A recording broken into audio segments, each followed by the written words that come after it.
I caught my wife cheating when I found receipts for men's shoes and a Build-A-Bear frog. Months later, I learned she'd been intimate with him in our bed, and now she's trapped in an abusive relationship. I never imagined I'd be sharing this story, but here I am, still trying to make sense of how my life turned upside down. My wife Carrie and I met during our sophomore year of college. We were both part of the campus environmental club, passionate about making a difference. I remember the first time I saw her, standing at the front of the room, her eyes sparkling as she talked about organizing a river cleanup. I was smitten from that moment. We started dating a few months later, after I finally worked up the courage to ask her out. Our first date was a disaster. I spilled coffee all over myself, and we got caught in a sudden downpour without umbrellas. But somehow, that disaster turned into the best night of my life. We ended up talking for hours in a 24-hour diner, soaked to the bone but laughing like we'd known each other forever. From there, our relationship blossomed. We were inseparable throughout college, supporting each other through late-night study sessions, celebrating our victories, and comforting each other through our losses. When we graduated, we decided to stay in our college town. Carrie got a job at a local nonprofit, and I started working for a tech startup. We got married 3 years after graduation, in a small ceremony by the river we'd cleaned up together all those years ago. It felt like the perfect beginning to our life together. We bought a small house, adopted a dog named Buddy, and settled into what I thought was domestic bliss. For 5 years, everything seemed perfect. We had our routines, Sunday brunches, movie nights, weekend hikes with Buddy. We talked about starting a family, even started setting aside money for it. I thought we were on the same page about everything. But then, about 8 months ago, things started to change. It was subtle at first. Carrie started spending more time on her phone, often smiling at texts from someone she called her work friend. I didn't think much of it at the time. Carrie had always been social, and I was glad she was making new friends at work. Then she started coming home later, saying she was working on a big project. I supported her, even though I missed our time together. I'd cook dinner and leave a plate in the microwave for her, which she'd usually eat alone while I was already in bed. As weeks turned into months, the distance between us grew. Our conversations became shorter, more perfunctory. When I tried to talk to her about it, she'd brush me off, saying she was just stressed about work. I believed her because I wanted to believe her. I couldn't fathom the alternative. Valentine's Day was when I first felt that something was really wrong. I had planned a special evening, dinner at the Italian restaurant where we had celebrated our first anniversary, followed by a walk in the park where we had our first kiss. But 2 days before, Carrie told me she had to visit her parents. It had been 6 months since she'd seen them, she said, and her mom wasn't feeling well. I was disappointed, but I understood. Family is important after all. I suggested going with her, but she said it would be a short trip, and I shouldn't take time off work. So I stayed home, had a pizza, and watched old movies with Buddy. A week passed, and things didn't improve. If anything, they got worse. Carrie was barely home, always out with friends or working late. One night, while using our shared laptop, I noticed her Gmail account was still logged in. I know I shouldn't have, but something in my gut told me to look. What I found shattered my world. There were receipts for men's shoes, size 11 when I wear a 9. A leather wallet, far more expensive than anything I'd buy for myself. A hoodie from a brand I'd never heard of. And then, the kicker, a receipt from Build-A-Bear, dated 3 days after our anniversary in November. We hadn't exchanged gifts that year because Carrie said money was tight at the nonprofit, and we should save instead. As I dug deeper, I remembered Carrie mentioning a new friend she'd been sending memes to. His profile picture was a frog, and I noticed Carrie had started following a bunch of frog meme pages around the same time this friend appeared. It seemed like such a small thing, but in light of everything else, it felt significant. I felt sick. My mind was racing, trying to piece together all the little things I'd dismissed over the past months. The late nights, the secretive texting, the sudden interest in frogs. It all pointed to one devastating conclusion. I called my twin sister, Sarah. She's always been my rock, the person I turn to when things get tough. When we were kids, she was the one who stood up to bullies for me, who encouraged me to join clubs and make friends when I was too shy. I needed her now more than ever. I told her everything, my voice shaking as I relayed each painful discovery. Sarah listened patiently, then said words I'll never forget. "You deserve the truth, no matter how much it hurts. Together, we hatched a plan. We created a fake Instagram account, using a frog as the profile picture. It was a long shot, but we had to know the truth. That night, Carrie and I had a fight. It was about something stupid, dishes left in the sink, but it felt like the culmination of months of tension. Looking back, I think part of me was trying to provoke a reaction, to get her to confess or slip up. But she just got angry, accused me of nitpicking, and stormed off to the guest room. At 3 a.m., Sarah and I put our plan into action. From the fake account, she sent Carrie a simple message. "I miss you." The response came almost instantly. "I miss you too." My heart sank. The conversation continued. Carrie mentioned visiting next Sunday. When asked where they'd meet, she replied, "At our favorite spot, your sweet home." Our home. The home we'd bought together, where we'd talked about raising our future children. I couldn't take it anymore. With Sarah by my side, I confronted Carrie. I showed her the messages, the receipts, everything. She tried to deny it at first, claiming it was just a friend. But as I laid out all the evidence, her lies crumbled. She broke down, admitted to the affair, tried to apologize, but her words felt hollow, drowned out by the sound of my world collapsing. The next morning, I contacted a divorce lawyer. I couldn't stay with someone who had betrayed me so completely. The woman I loved, the woman I thought I'd spend my life with, was gone. In her place was a stranger who had lied to my face for months. As I write this, I'm still in shock. The divorce process has started, and it's brutal. Carrie's trying to paint herself as the victim, claiming I drove her to cheat by being distant and unattentive. But I know the truth. I was always there, always tried to communicate. She was the one who pulled away. Every day brings a new painful revelation. The shoes, the wallet, the hoodie, all gifts for her lover. The Build-A-Bear, a custom-made frog because of course it was. Even Buddy seems confused, whining at the door of the guest room where Carrie's been sleeping. Friends and family are shocked. We'd always been the perfect couple in their eyes. But as news of our divorce spreads, more people are coming forward with things they'd noticed, but never mentioned. Carrie and a man at a cafe, holding hands. Carrie's car parked outside an unfamiliar apartment building late at night. All the pieces of a puzzle I'd been too blind to see. I don't know what the future holds. Right now, I'm just trying to get through each day. Some moments I'm angry, others I'm devastated. But I know I can't stay with someone who could betray me like this. I deserve better.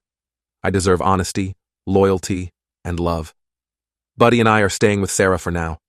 Being in our house, surrounded by memories of what I thought was a happy marriage, is too painful. I'm grateful for my sister's support, for giving me a safe place to fall apart and start putting myself back together. This isn't the life I imagined for myself, but it's the life I have now, and somehow I'll find a way forward. If you've read this far, thank you for listening to my story. If you're going through something similar, know that you're not alone. We'll get through this, one day at a time.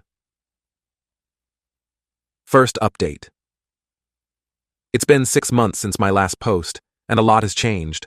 I've moved out of Sarah's place and into a small apartment of my own. Buddy's with me. In the divorce, Carrie said she couldn't take care of a dog with her new lifestyle. I'm grateful for his company. Having him around gives me a reason to get out of bed on the tough days. I've been trying to move on with my life, focusing on details. It's reopened wounds I thought were starting to heal. But another part of me is grateful for the knowledge. It reaffirms that I made the right decision in ending our marriage. That night, I couldn't sleep. I kept thinking about the early days of our relationship, trying to pinpoint where things went wrong. Was there a moment I missed? A sign I should have seen? Or was Carrie just really good at hiding her true self? I thought about our last vacation together, just a month before I discovered the affair.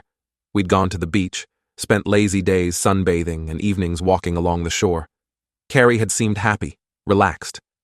Was it all an act? Or was she already planning her exit, using that trip as a final goodbye? The next day, I called my therapist and scheduled an emergency session. I've been seeing her since the divorce started, and she's been a huge help in processing everything. She reminded me that it's normal to have setbacks, that healing isn't linear. We talked about setting boundaries, about how it might be best to avoid contact with Carrie's family and friends for a while. As the weeks have passed, I've been trying to channel my emotions into something positive. I've thrown myself into new hobbies. I've started learning to play the guitar, something I've always wanted to do, but never found the time for when I was married. I've also started volunteering at a local animal shelter. Being around the dogs reminds me of when Buddy was a puppy, of simpler, happier times. Work has been a welcome distraction. I've taken on some new projects, pushing myself professionally in ways I never did before. My boss has noticed, and there's talk of a possible promotion. It's nice to have something positive to focus on, a reminder that not every part of my life is defined by Carrie's betrayal. I've also been spending more time with my family. Sarah and I have weekly dinner dates, and I've been visiting my parents more often. They've been incredibly supportive throughout this whole ordeal. Dad, who's always been a man of few words, surprised me by sitting me down and sharing his own experience with heartbreak from before he met Mom. It was a side of him I'd never seen before, and it helped me feel less alone. As I write this update, I'm still processing all this new information. The anger I thought I'd moved past has resurfaced, but I'm trying not to let it consume me. I know that Carrie's current situation isn't my problem. Her choices led her there, and it's not my responsibility to worry about her happiness. Still, it's a sobering reminder that the grass isn't always greener. Cheating doesn't just hurt the person being cheated on, it often leads to pain for everyone involved. I hope Carrie finds the strength to leave her abusive relationship, not for my sake, but for hers. No one deserves to be treated that way, no matter what they've done. For now, I'm focusing on myself, on building a life I can be proud of, one that doesn't revolve around the betrayal I experienced. It's not easy, but I'm taking it one day at a time. And each day, I feel a little stronger, a little more like myself. The man I was before Carrie's betrayal, but wiser, more cautious, and ultimately, I hope, better. Buddy's nudging my hand as I type this, reminding me it's time for his walk. Life goes on, and right now, that walk is the most important thing in my world. Thanks for listening, Reddit. Your support on my last post meant more than you know. Second update. It's been a year since my divorce from Carrie, and I thought I was finally moving on. I had settled into a new routine, made new friends through my volunteer work at the animal shelter, and even started dating again. Nothing serious, just a few coffee dates here and there. But it was progress, a sign that I was healing. Buddy and I had fallen into a comfortable rhythm. Our morning walks became my favorite part of the day, a quiet time to gather my thoughts before diving into work. I'd been promoted at my job, taking on more responsibilities and challenges. It was stressful at times, but it felt good to be growing professionally. I'd also started a small garden on my apartment balcony. There was something therapeutic about nurturing these little plants, watching them grow day by day. It reminded me that growth is possible, even after devastation. But life has a way of throwing curveballs when you least expect them. Last month, I received a call from an unknown number. When I answered, I was shocked to hear Carrie's voice on the other end. She was sobbing, barely coherent. Between her tears, she managed to tell me she was at the hospital. She begged me to come, saying she had no one else to turn to. My mind raced back to our college days. There was a time when Carrie had no one but me. Her parents had cut her off when she chose to major in environmental studies instead of business like they wanted. I remembered holding her as she cried, assuring her that we'd figure it out together. We'd been a team then, facing the world side by side. I know I should have hung up. After everything she put me through, I had no obligation to help her. But something in her voice, the raw desperation, made me pause. It reminded me of that scared college girl I'd once comforted. Against my better judgment, I agreed to go. The drive to the hospital was surreal. I hadn't seen Carrie in months, not since the divorce was finalized. As I navigated the familiar streets, memories flooded back. Our first apartment, barely bigger than a closet but filled with so much love and hope. The park where we used to have picnics every Sunday. The coffee shop where I'd planned to propose before deciding it wasn't grand enough and opting for the riverside instead.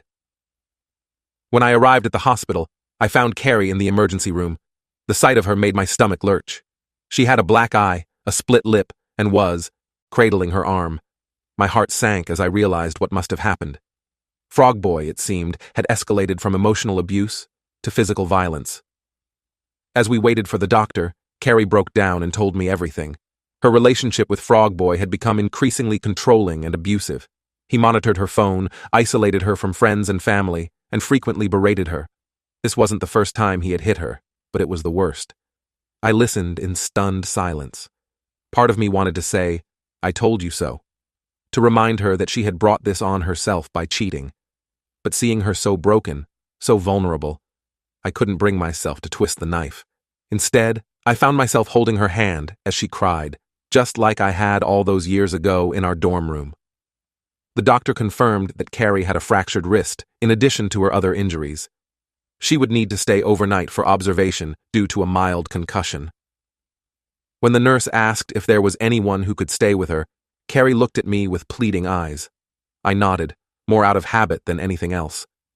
As Carrie drifted off to sleep, aided by pain medication, I found myself alone with my thoughts. I texted Sarah to let her know what was happening. Her response was immediate.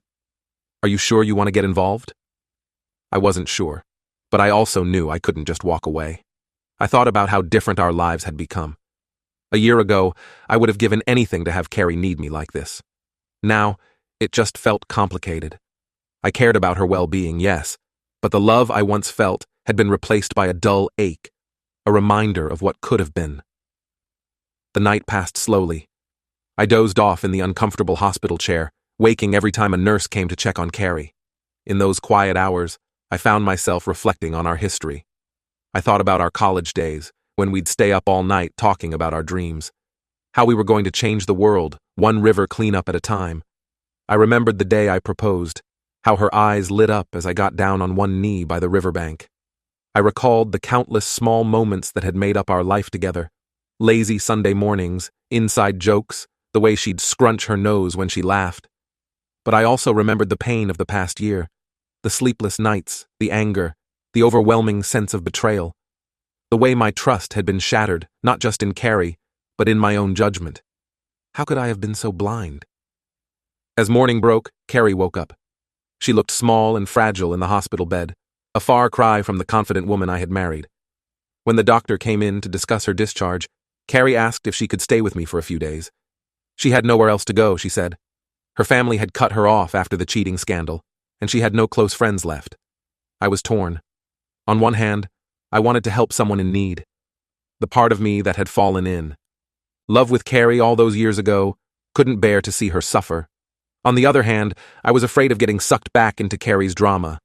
I had worked hard to rebuild my life, to find peace and happiness again. Was I willing to risk that? In the end, I made a compromise. I helped her check into a women's shelter that specializes in helping domestic violence survivors. I even paid for a week's stay, giving her time to figure out her next steps. As I helped her settle in, I gave her the number of my therapist, encouraging her to seek help. The shelter staff assured me that they would help Carrie file a police report against Frog Boy and assist her in getting a restraining order. They also had programs to help her find a job and get back on her feet. It wasn't a perfect solution, but it was the best I could do while still maintaining my own boundaries. As I drove home from the shelter, my emotions were all over the place.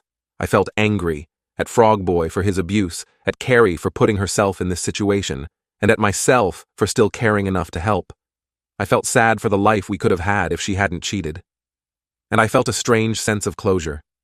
Seeing Carrie so broken, so far from the confident woman I had married, made me realize how much I had grown since our divorce. The pain of her betrayal had forged me into a stronger person. I had rebuilt my life, created new connections, and rediscovered parts of myself I had neglected during our marriage. When I got home, Buddy greeted me with his usual enthusiasm, reminding me of the simple joys in my life now. I took him for a long walk, using the time to clear my head. As we strolled through the park, I found myself feeling grateful for the peace I'd found in my new life.